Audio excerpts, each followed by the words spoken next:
In a clear little river, there lived a tiny fish. Every day, he played happily with his friends among the water plants. But at night, when the stars shone on the surface of the river, the little fish always looked up and wondered, "What's at the other end of the river? If I keep swimming, will I really reach the ocean?" His friends giggled and said, "The ocean is so far away. You're so small. How could you ever get there?" The little fish felt a little sad, but deep inside, a small voice whispered, "Try it. You can do it." The very next morning, the little fish decided to begin his journey. He said goodbye to his family and friends and followed the current downstream. Before long, he came to a rough, rushing part of the river. The water tumbled and swirled, making it hard to breathe. "Should I turn back?" he thought, his tiny heart filled with fear. But then he remembered his dream of the ocean. So he pushed with all his strength.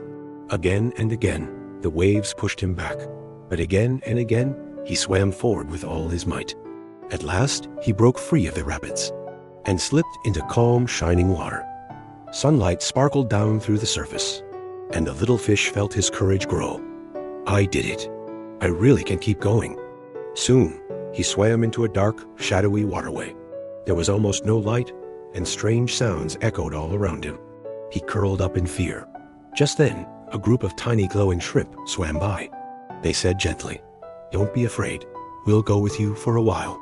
With their glowing light beside him, the little fish made it safely through the darkness. He learned something new. Sometimes courage comes from friends who care. Finally, one day, the water grew wide. It began to taste salty, and big waves rolled and splashed around him. The little fish opened his eyes wide. Right in front of him stretched the endless, shining ocean. He shouted with joy, "I really did it." All around him were tall coral reefs, schools of colorful fish, and the boundless freedom of the sea. The little fish was still small, but he knew this because he was brave and never gave up.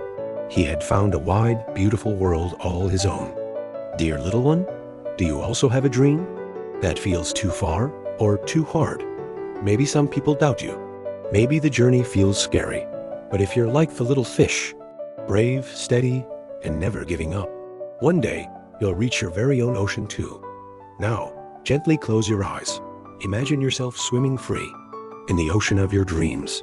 Good night. Sweet dreams.